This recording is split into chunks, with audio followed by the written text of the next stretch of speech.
Hello and welcome to Ways Women Lead, the podcast where remarkable female leaders share their personal journeys and offer valuable guidance on advancing your career as a woman in leadership. Join host Anna Gromadska and her guests as they delve into various aspects of leadership, including diversity, equity, and inclusion. This podcast is brought to you by Six Group, a global executive search and leadership advisory firm. Hello, Drita. Welcome to Ways Women Lead. Hi, Anya. I'm excited to be here. Thanks so much for having me. Thank you for joining. I'm really excited to be able to share your story. To build a little bit of context, let me introduce you. Currently, you are a Senior Vice President and General Manager of the Transportation Business Unit at National Instruments. And for those who don't know, this is a multinational company which produces automated test equipment and virtual instrumentation software for applications such as data acquisition, instrument control, and machine vision. And over the past years, you have had a diverse, exciting career mainly in the automotive and the transportation sectors, progressing through roles of increased responsibility from engineering through program management and sales and business development, and finally reaching global business leadership positions. And besides being an effective business leader yourself, you are passionate about developing others as leaders, as well as developing teams. And I'm excited to explore this topic along with your personal journey. And so to kick off, it would be interesting to find out, looking back at your career, what do you consider the key milestones in your leadership journeys, the moments, the lessons that really shaped who you are as leader? Thank you. I'm always so excited to talk about this. I look back and sometimes I'm awed to what I've been able to do, but I'm also not surprised. And I say that only because it's really important as you continue to go and do what you're going to do every single day, that you're passionate about what you do, but you're also confident in how you're actually out there executing. So I grew up in a second-class culture. So my culture is Albanian. I'm first generation here in the USA. I speak it fluently. I love the culture. I just didn't like the way women were treated in the culture. So I ended up learning a long time ago, really as a child, that I really wanted to do more and be so much more, not only in the culture itself, but also just in general in the world, really. And so I really ended up growing up in a way where I pushed every boundary. I broke almost every single rule. And when I set my mind to things, I was going to achieve those things. And so sometimes people would say, Drita, you've got like this brick wall in front of you, but you're still going to go through that brick wall. And I would go through the brick wall because I think it's important to achieve the goals that I had set out there, but achieve it, of course, in a way where not only am I successful, but others are also successful in that journey.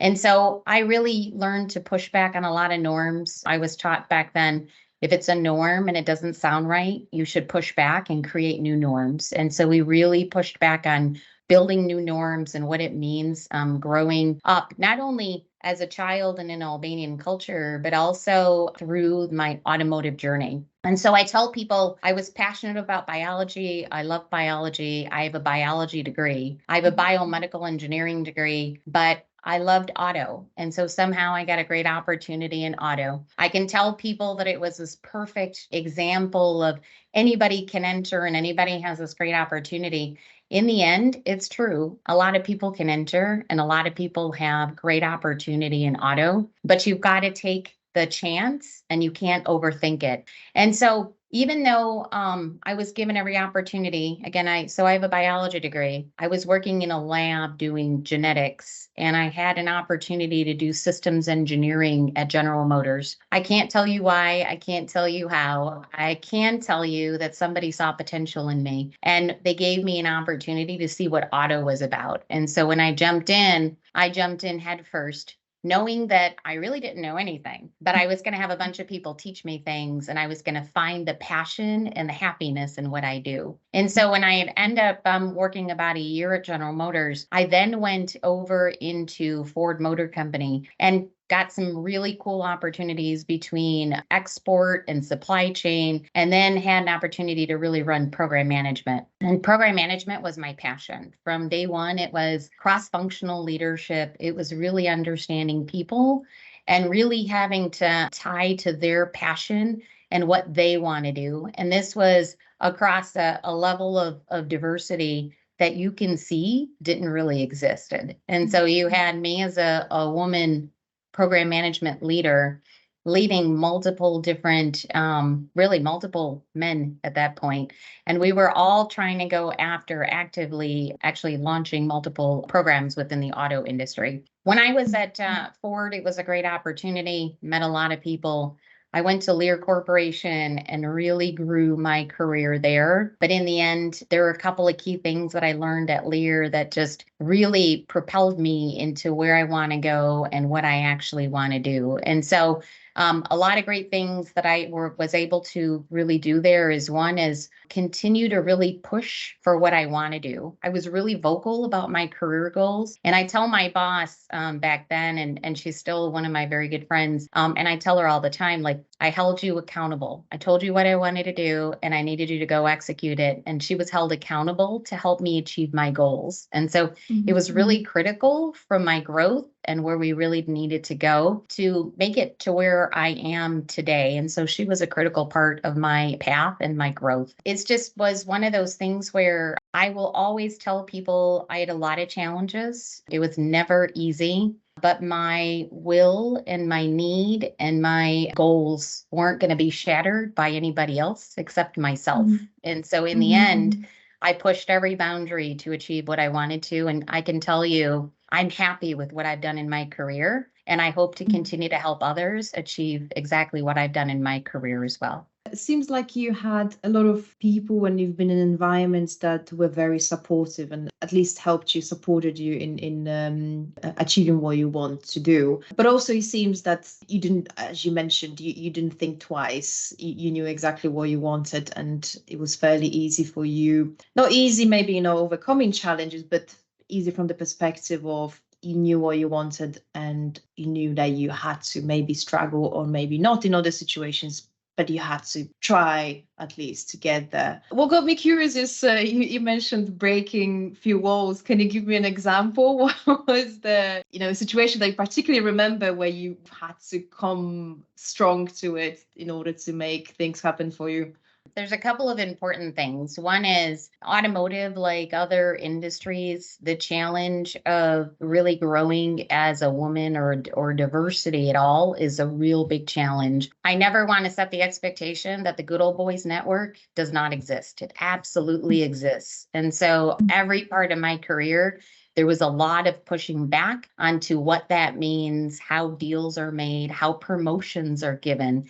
And really, in the end, sometimes people just like to talk to people that look like themselves and speak like themselves and everything else. And so I learned in a couple situations where you just had to be you and you had to push what you were trying to do. And so there's a great example. I had the opportunity to actually go live in Munich, Germany for 2 years.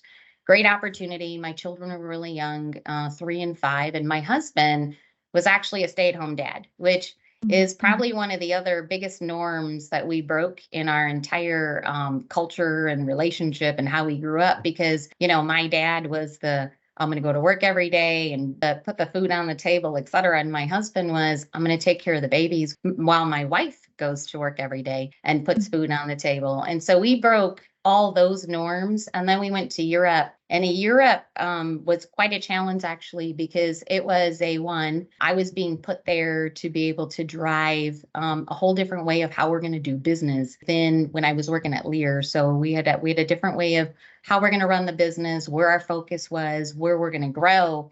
But I wasn't very well accepted. I would say that the challenge at that point was I was different. I was not one of the team at that point. I was coming in to make change when change was not wanted.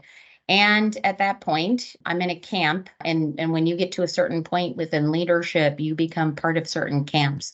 And I wasn't in the right camp at that point. And so with a lot of my hesitation, you could probably look at me from the outside and you probably thought, she's so excited. She's going to go do this. Everything's great. And internally, I was crumbling like, oh my gosh, like I'm going to go into a war zone and we're going to like fix what really it needs to be done to do the business. But it's going to be me pushing against every norm possible and then pushing against every opportunity or really every challenge. And so I think what really came out of it, again, there's a level of persistency. When you meet me, I'm quite aggressive. I'd say aggressive. Some people would say maybe a little more pushy. But in the end, I've got such a fixation to make sure that the business is sound, that the team is thriving, and everybody's pretty successful in what we're trying to do. And that drives me every day. It's more about how is the team performing? How do they feel? Do they have passion? Are they growing in the right direction? And are we doing what's right for the business?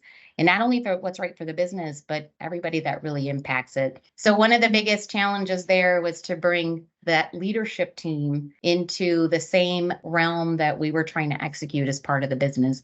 It took me about 6 months to probably get everybody on the same path. And we built like key relationships across the organization. But I am known to be very hard-headed sometimes, and I will push to make sure that we're doing the right thing. And that was probably one of the biggest examples and one of the biggest growth opportunities I had as a person. I would hope that everybody else around me also grew as leaders, because it was important to recognize that while I am different and I'm going to drive something very different than what they're used to, we all in the end somehow came together, sometimes by being really good together, sometimes by being really strong against each other. And it was important to understand when you needed to be strong and when you needed to push and when you needed to go along with the grain. And so a lot of it was, I would say, against the grain, but also with the grain. So great times I think about in my past, but a really challenging time in my career. This is a very, very interesting example, and transformation is always challenging, isn't it? And there are so many complexities that you have to deal with. So could you paint a little bit more detailed picture? I'm really curious as to, for example, you mentioned you weren't accepted. How did that represent itself? Did you have people in meetings openly disagreeing with you, or they agreed but did something else? How did that represent? What were the specific challenges you faced, and how did you overcome them? It's interesting because each person acts just a little bit differently depending on how they want to act. And that's the other thing I recognized pretty quickly is, everybody has a different approach and you've got to understand the approach. So in some cases, I wasn't invited to meetings. In other cases, ignored completely when I was in meetings. And in other cases, people openly disagreed while in meetings. And so it was a little bit of each. And it was interesting to watch because, I'd sit back for a minute and recognize, okay, one, if I'm not being invited to the meeting, I literally invited myself to meetings. I would just show up. And so it would be this awkwardness of, what is she doing here? What happened? And I would go, okay, I'm here. Let's talk about it. Let's just keep going. Right. And so push a little bit of it, but it pushes people out of their comfort zone because they don't expect that approach. When I actually was being ignored in meetings, it was interesting because I would tap my colleague to the right of me and go, okay, since they haven't heard me, can you please say exactly what I just said so they hear you? And I would say it loud enough in the meeting so people would go, okay, she's now recognizing that we're ignoring her. And now we have to acknowledge this. And then the other piece of just purely disagreement in the end, we would end up agreeing to disagree. And sometimes it would be for, you would hope most of the time it was professional. Other times it became a little personal, which is always interesting because I do take every day as business as professional. It's never personal. I think people are people. They do the best that they can. And I never take anything personal. So when it was personal, it was a little bit of, okay, we're just not going to have a good relationship. So we need to continue to move on. And then we just need to make sure that it stays as professional as possible to make sure that nothing really impacts. So it is interesting, though, the more you learn about people, I love people. I'm passionate about people. I love understanding what makes them tick.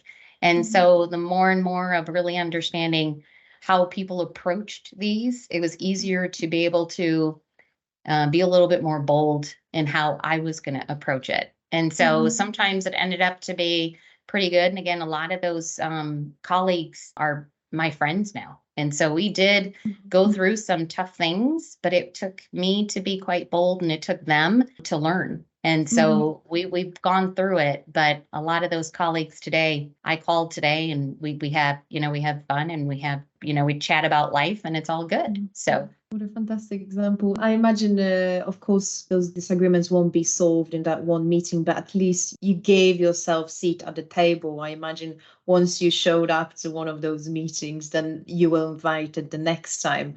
That's right. And there's a couple times where it was, it was persistent. They kept, doing it a couple times. But after a while, once they recognized in the end I wasn't going anywhere, it was better to continue to include me than me just randomly show up and cause some angst in the room, which I always say to people, like I love all the studies that talk about women and how they grow and where they go.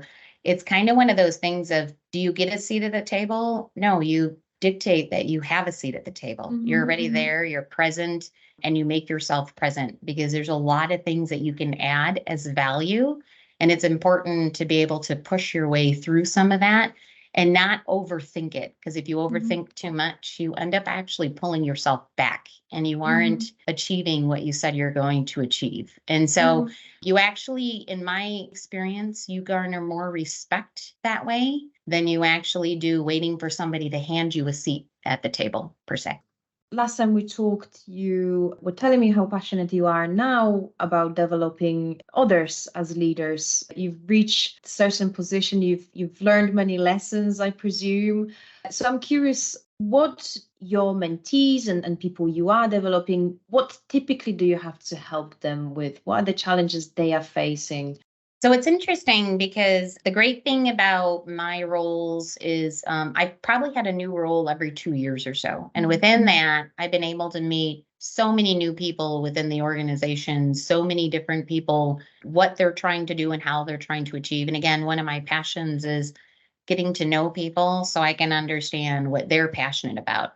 I tell people all the time, one, I learned a long time ago, I have to do what I'm passionate about. And number two, I have to create my own happiness. Because if I'm waiting for other people to help me create happiness, this never happens. If I look at the statistics of what's happening, I mean, think about 41 CEOs are women today. That's such a, people will go, it's over 8%. It's such a great number. And women are making it, to the top. In 1995, there were 0. Which is also crazy for me to say. So it's kind of one of these situations where my biggest passion is to learn about people, is to understand truly what to do to help them develop, but it's really to give them confidence. And a lot of the women leaders or other diverse candidates that we have, it's really about helping them not overthink it, about understanding what their passion is, what their charter is, what goals they want to achieve, and how they want to grow and successfully make it at the levels they want to make it, but also in addition to that, grow others underneath them. And I think the biggest challenge that we've always had is a lot of people will talk at the top. We've got DEI initiatives. We've got all these things we're doing. It's very vocal in what some companies are doing, and it's great to see. But you also have to be able to talk the walk and walk the talk. And to me, middle management layer is really critical because where our challenge continues to be is attracting the talent, but keeping them. And promotions for women are a lot slower than promotions for men. And so how do we develop the great women talent, but how do we make sure that at the middle management, they continue to grow and they're not forgotten through all of these different initiatives that are out there. And so the big push of always looking at from top and what you can do is important. My leaders that report to me are really great, talented leaders. I always help with confidence levels and help them not overthink it and help them execute. But I'm also looking for them to do the same for their teams. And so it's the trickle down effect that's really important. And we talk a lot about leadership and who's in the organization and what are we doing to develop women. I do a lot of side mentoring too, just of great women that just have really, really, really great talent. And it's more, again, just to help them know that they can achieve what they really want to achieve and that they shouldn't be held back in what they're trying to do.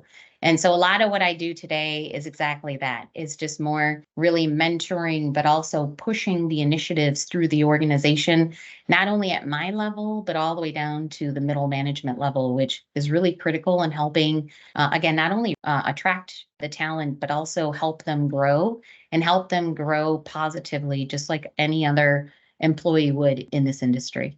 Do you have maybe one or two specific tips, maybe technique or tool that you found particularly effective for you to either develop someone who reports directly to you or maybe help them to develop their teams? What advice would you give to people in a role similar to yours and maybe roles below that are also developing their teams? So I think there's a couple things. One is with my role, the great thing about, my role is to be able to recognize what can be done and really the authority you have to make change. And so it's really important to understand your initiatives, how you're driving those initiatives, and what that means. And that could be a way to measure. So typically it's a way to measure. I will even be as bold as to tell you that I tell people that of all the people that we're going to interview for a certain role, I expect like 30% or 40% diversity in those candidates. And so it's really critical to go and make sure we're intentional about how we're recruiting. We're intentional about how we're actually developing for different roles. And we're intentional even about lateral moves or moves into organizations and what they mean.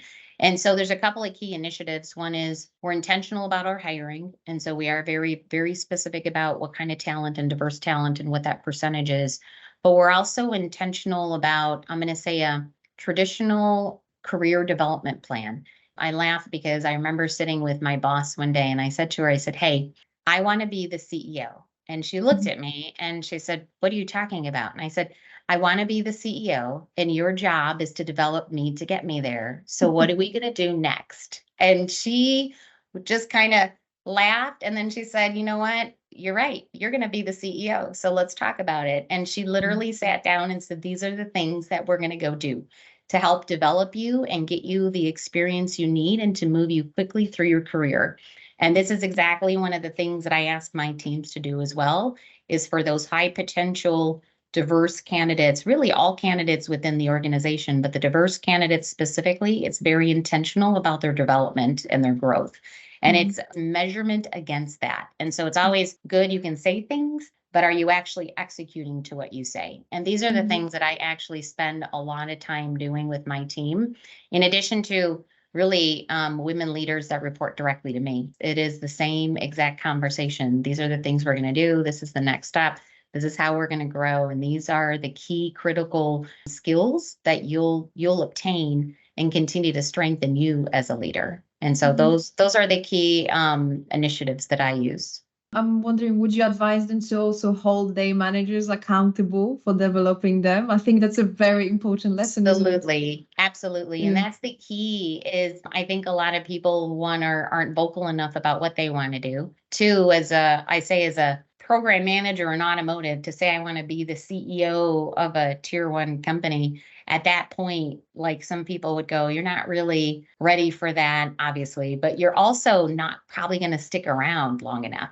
And I did. I stuck around long enough because it was me holding my leader accountable to get me to be developed. It's just as much as they're supposed to hold themselves accountable for that development.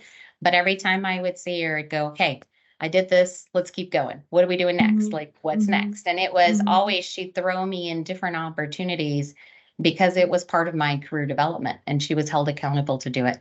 Fantastic example. So that makes me think, what we've discussed so far, what would you say to people who, because it's easy, of course, to give this advice to people who know already that there is need to develop stronger diversity, equity, and inclusion. But there are others that would say, okay, women need to strive for more, because there's this issue of confidence. Yes, there's a lot of statistics saying that women are less confident, less likely to ask for promotions, less likely to ask for pay rise, etc. So that's one side of this equation, but there's the other side of the equation that you mentioned earlier, having the old boys clubs in, certain industries, what would you say to people who don't believe that's the case? Because sometimes these are intangible things, behaviors, single individual behaviors that are difficult maybe to call out. If everyone thinks the same thing and there's only one person that sees something wrong in certain behavior. I think it's interesting. It's critical.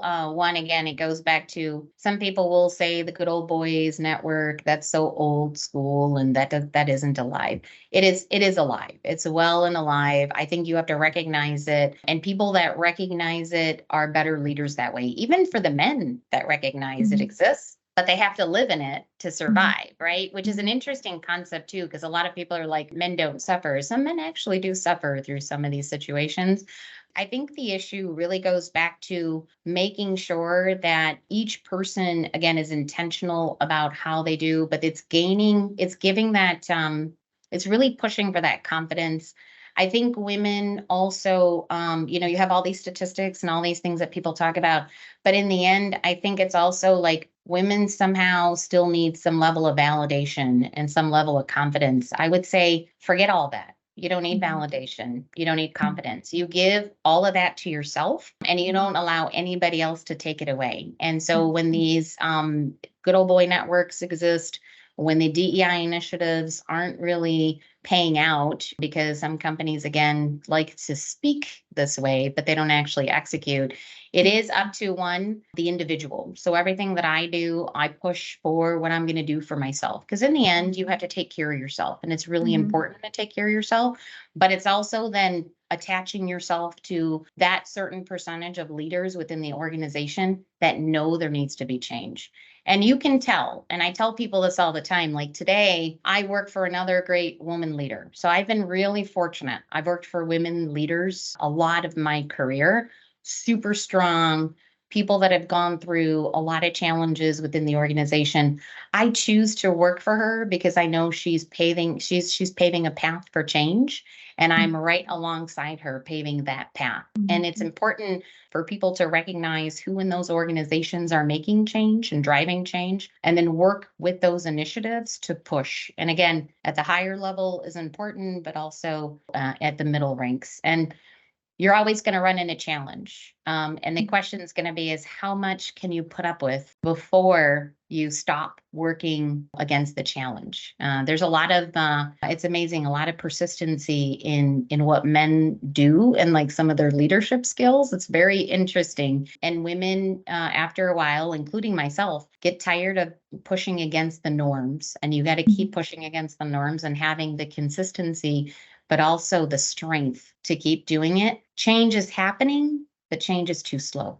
And it needs to be faster. And every day that we can make an impact is going to make it a better day for everybody else that comes behind us. It's the nature of these things that it is going to take time. Unfortunately, we can try to drive for a faster change. But I guess something interesting that you said earlier, what can be really, really helpful is to build these alliances with people who think like you, who you don't have to persuade and build, case studies for them to take them on the board of your way of thinking. So there's an interesting study that talks about how actually networking, having wide networks within organization and outside of it can really help to advance one's career and achieve one's goals. So it's really important to seek out, identify people who can help to push your agenda. I think it's also important that the networking, people get to know who you are. I had an experience where after a while, I couldn't recognize who I was. I had changed so much to become part of what the organization was versus keep who I am and then make the change effectively for the organization to change in my direction instead. So I think it's important that as you network, people really get to know who you are and what you are trying to achieve, because as more people get to know you, they know what you are made of and what you're actually going to go do. Versus, sometimes networking more becomes I do this and how did you grow and what happened, but you're not gaining really who the person is and what their initiatives are and what they actually want to do and grow. And so it's important to be you when you're networking, so people know what you're made of, what you're trying to do, and what you're trying to accomplish. And then they easily position you in certain areas because they understand your initiatives and your drive and your passion. What has been the most interesting lesson for you as a leader? The one that really was pivotal and was this, wow moment that changed the way you lead? I think, again, it goes back a little bit to I grew up in a second class culture. I work in a second class culture. I'm going to say this, and some people will get maybe a little annoyed by it, but in the end, it exists. And every day we're fighting against the norm. I think the biggest thing for me was to really see other strong women leaders and to know that what I'm doing every single day does make an impact because they paved the road for me. And for me to be able to see what they're doing, to be awed and inspired by every day, how they've approached things, how the impacts they've made, only gives me the chance to be able to do the same thing. And so I think this happened about 15 years ago, and it's been a drive since. And it's a really big passion of what are we doing? How are we doing it? What kind of impact is that? Which people are we impacting and how are they growing? And so that's really been the biggest pivotal change is just working for strong women and seeing what they do every single day and inspiring me to do what I do every single day. It's so important to have the right role models, to seek out role models. And there's a huge need for that. You can see from all different networking groups, for example, when women get together and just simply want to exchange ideas and interact with someone who seems more like them. What about the automotive industry? So what is it like to be a leader in the automotive industry today? What was the biggest challenge that a leader is facing right now in your sector? I think the biggest challenge is really attracting that right diverse talent. Many, many women that come out of college, I mean, the degrees are, I mean, a lot of degreed women are actually doing quite well, and they don't want to come into auto. Auto isn't attractive. I think there's a couple things happening. Automotive is transforming, so the need for talent in the right areas is really, really important. Everything that's happening in electric vehicles and autonomy will drive for new levels of talent that we haven't had a chance to really attract. And so that is the biggest challenge is how do you bring that right talent into the organization, but also keep them promoting through the ranks appropriately to make the biggest impact. It's funny when you look at like how many women actually have an impact on what vehicle you're going to buy. I mean, 85% of women have a say in what vehicle you're going to buy, but only 15% of women work in automotive. And so we have a lot of work to do to be able to attract, not only really attract, but also really retain them and grow them through the automotive ranks, because that percentage of women C-suite leaders in automotive is a really big challenge and one that we're missing out because we don't have that diverse thought and process to really make an impact on the end consumer, which the end consumer, majority of those choices or even influences come from women. There's enough of a reason, right, to aim for that wider diversity. That there's a strong business reason, if not just the pure social reason. What do you think? Why there isn't enough women in those leadership positions? What could the industry do? Maybe again, one or two tips that specifically worked for you that you saw effective.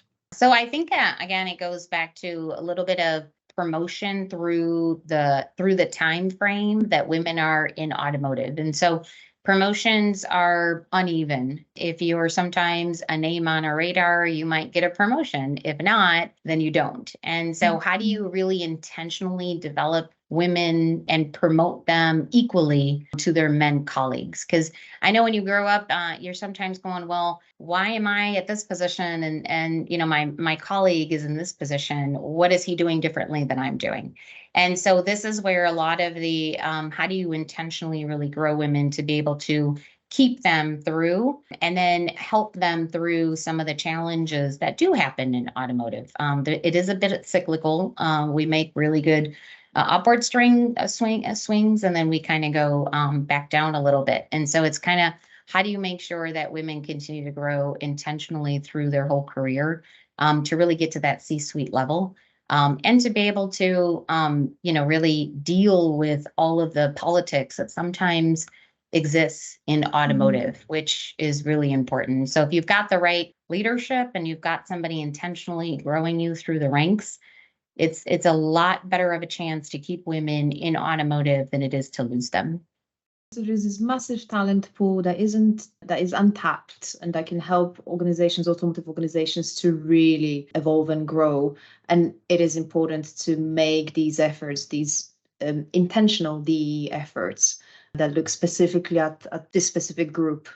That's right. That's exactly right. And I think, again, there's so much excitement in automotive right now. This is why I still love what I do. I'm so passionate about it. It's amazing to see. Like, I remember 10 years ago, it was like automotive's a dinosaur. We're churning out vehicles every 15 months. The diversity in what we're doing in vehicles is amazing. And the innovation and the transformation and being a part of that is so cool. Like one day, I hopefully at one point I'll be like, hey, that module that's in that car, the only reason it could park itself is because I put the innovation in there, which is really, really cool to claim. And so automotive is a whole different pool of technology right now that if women don't tap into, we're missing out. We're missing out on making a really big impact in an industry that's transforming every single day right now. It's an industry that affects so many parts of our lives, right? How cities are built, how we commute, how our times are spent, how cars are being used. What's the most exciting project you've been working or you are working on right now? A couple of things. One is I actually ended up launching the 2010 Volt, a lot of the modules that went into the Volt, very first high voltage onboard chargers and cord sets and other things like this. So this was 2010, super rough time for the automotive industry back then, when a lot of banks and obviously housing was crashing and automotive industry was not doing well. We were pouring millions of dollars into electric vehicle innovations that, we actually launched and saw every day in the car. So that was one really exciting thing to do, especially in a time where electric vehicles still didn't really take hold. It was something that people talked about, and we were going to sell, GM was going to sell multiple vehicles, and we were really excited to be part of it. Today, I'm a part of every battery innovation that's out there. I'm a part of all the autonomy and ADAS innovations that are there. And while we're doing it from a different perspective, from the testing and the software and the data perspective, it's really critical on how we're actually understanding the technology and bringing it to market faster with our customers hand in hand. And so we've got some great partnerships, and we're doing some awesome things when it comes to ADAS and actually doing replay and hill and like really impacting what happens in the vehicles every single day. So it's just such a great time. So really, really hitting on a lot of the new innovations that are out there and being a part of it with our customers is so exciting to me. If that's not a good reason to join automotive sector, then what is? Exactly. If you can't make that impact, I don't know where else you can actually make that impact. Today, automotive, you can make some really cool impacts. Final question. If you went back, what is to the beginning of your career, you just left university, one advice you would give to your younger self? I think there's a couple things. One is don't overthink anything. Have the confidence that you can do anything. And so I think it's a little bit of don't negotiate against yourself, because typically what you do is you end up negotiating against yourself, and you don't take the role, or you hesitate to take the role, or you hesitate to ask. I always tell people, worst thing is they can say no to you. So always ask. Like, there's never a dumb question, and always have the confidence to be able to go do what you do. You might be tearing up inside, freaking out outside, but in the end, these are why you have great friends. And these are why you have a partner or whatever to be able to chat through these things, but never let them see you crack. You've got this. And so that's what I would tell myself is you keep going, because you're going to do some amazing things, and don't let anybody stand in your way. That's a fantastic advice. Thank you very much. It's been a pleasure. It's such a wonderful work that you have done, and I imagine we could explore so many interesting stories. So thank you very much for joining me in Ways Women Lead. Thank you so much for having me, Anna. That's it for this month's Ways Women Lead episode.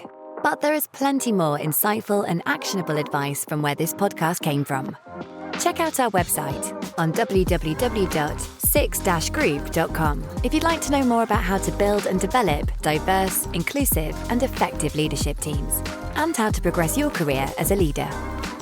See you next time.